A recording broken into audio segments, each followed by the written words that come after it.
আমাদের যারা সংঘ নেত্রী এবং বিওডি মেম্বার গোটা ব্লকে তাদের সকলকেই আহ্বান করা হয়েছে এই মিটিংয়ে উপস্থিত হওয়ার জন্য। আজ আমাদের প্রিয় নেতা কাজের এবং কাজের শাহজাহান আলী সাহেব আছেন, আমাদের ময়না পঞ্চায়েত সমিতির সহকারী সভাপতি এবং অত্যন্ত প্রিয় নেতা সম্মানীয় রঞ্জিত বল মহোদয়, আছেন আমাদের ময়না পঞ্চায়েত সমিতি ব্লক তৃণমূল কংগ্রেসের সেক্রেটারি সম্মানীয় নাজিবুর রহমান, আছেন আমাদের নজরপুর ওয়ার্ড গ্রাম পঞ্চায়েত এলাকার দলীয় সভাপতি সনাতন ভাই আছে, সনাতন আমাদের শ্রীকোটা জিপির প্রধান সাহেব আছেন অনিমেষ ভাই। এছাড়া আমি দেখছি আমাদের দলের মহিলা সেলের নেতৃত্ব ম্যাডাম, আমাদের রন্টু, আমাদের অভিজিৎ, লক্ষণদা। আচ্ছা, আজকের সভাটা মূলত আমাদের ব্লকে যত আমাদের ভিআরপি ভিভিডিসি এরা কর্মীরা আছেন এবং তার সাথে আমাদের যারা সংঘের বিভিন্ন নেত্রী এবং বিওডি মেম্বার এ সবাইকেই আমরা তৃণমূল কংগ্রেসের পক্ষ থেকে ডেকেছিলাম।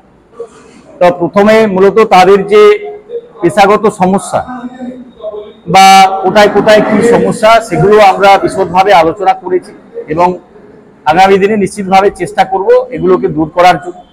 সেই সাথে সামনে লোকসভা নির্বাচন 25শে মে, সেই নির্বাচনের প্রাক্কালে দাঁড়িয়ে আমরা তাদের স্মরণ করিয়ে দিয়েছি যে আমাদের নেত্রী এবং রাজ্যের মুখ্যমন্ত্রী কিভাবে বিভিন্ন প্রকল্পের মাধ্যমে মানুষের উপকার করছেন। বিশেষত এসএইচ গ্রুপ যারা আছেন তাদের আনন্দধারা প্রকল্পের মাধ্যমে তারা লাখ লাখ টাকা লোন পাচ্ছেন এবং সেই লোন নিয়ে তারা ব্যবসা বাণিজ্য করছেন এবং প্রতিষ্ঠিত হচ্ছেন। তার সাথে যারা ভিআরপি ভিভিডিসি আছেন তাদেরও একটা নির্দিষ্ট মাইনে আছে, যদিও সেটা কম, তা সত্ত্বেও আমি বলবো যে মমতা ব্যানার্জি তাদের সম্মান এবং শুভেচ্ছা দিয়েছেন।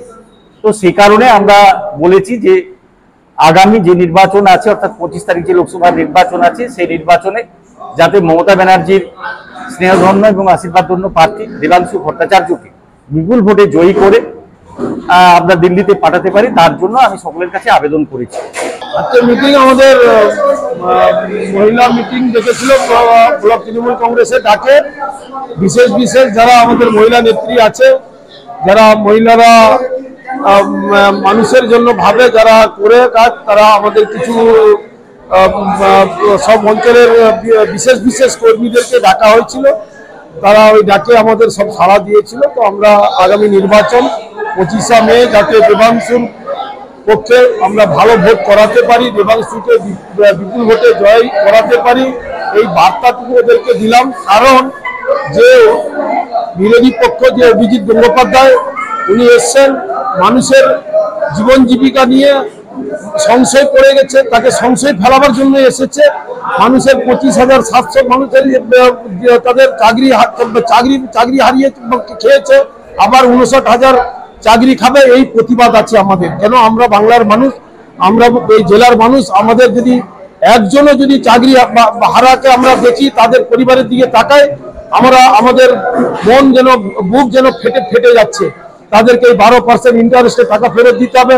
তার প্রতিবাদ করার জন্য আমরা সারা ময়নার মহিলারা সব গর্জে উঠেছে, যাতে এই অভিজিৎ গঙ্গোপাধ্যায়কে যদি না হারাতে পারে তবে আগামী দিনে লোকসভায় গিয়ে বিভিন্ন প্রকল্প থেকে বাদ দিবে, বিভিন্ন চাকরি যারা চাকরি করছে, যারা কাজ করছে তাদেরকে সব বাতিল করবে। এর বাতিল করার নেশাটা প্রচুর, যার জন্য আমরা সবাই এক হয়ে মিলিত হয়ে সারা ময়না যাতে আমরা 15 থেকে 20,000 লিড দিতে পারি, তার জন্য আমাদের এই ডাকে এই মিটিংটা আমরা করেছিলাম। আগামী 25শে মে তমলুক লোকসভা নির্বাচনে তৃণমূল কংগ্রেস মনোনীত প্রার্থী মমতা বন্দ্যোপাধ্যায়ের প্রিয় প্রার্থী দেবাংশু ভট্টাচার্যের সমর্থনে আজকে ময়না ব্লক ভিআরপি ভিভিডিসি কর্মীদের নিয়ে এই আলোচনা সভা ছিল। ময়না থেকে তমলুক লোকসভা কেন্দ্রের প্রিয় প্রার্থী দেবাংশু ভট্টাচার্যকে কত পরিমাণ ভোটে আমরা জয়লাভ করাতে পারবো, লিড দিতে পারবো, সেই উদ্দেশ্যে আমরা একত্রিত হয়েছিলাম। আর আমাদের এই সভাতে সংঘনেত্রী, সিএসপি, বিওডি মেম্বাররাও ছিলেন। আমরা সবাই আজকে শপথ নিয়েছি 25শে মে যে লোকসভা নির্বাচন, সেই নির্বাচনে ময়না থেকে আমরা তৃণমূল কংগ্রেস প্রার্থীকে 15,000-এরও বেশি ভোটে লিড দিয়ে জয়যুক্ত করব। আমি অভিজিৎ কুমার মণ্ডল, ময়না ব্লক ভিআরপি ভিভিডিসি সংগঠনের সভাপতি। বিজ্ঞাপনের চমক নয়, আছে আগামী দিনের প্রতিশ্রুতি, মানে কর ফ্যাশন। ছেলেদের যাবতীয় নিত্য নতুন পোশাকের বিপুল সম্ভার নিয়ে নবরূপে সজ্জিত কর ফ্যাশন। বিশেষ করে মনে রাখবেন, আমাদের নতুন সংযোজন ছোট ছেলেদের পোশাকের বিপুল সম্ভার। আমাদের ঠিকানা ময়না রবিবারের বাজার। আমাদের আরেকটি শাখা বলাইপন্ডা বাজার, চৌরাস্তার দক্ষিণে ময়না। মনের মতন পোশাক মানেই কর ফ্যাশন।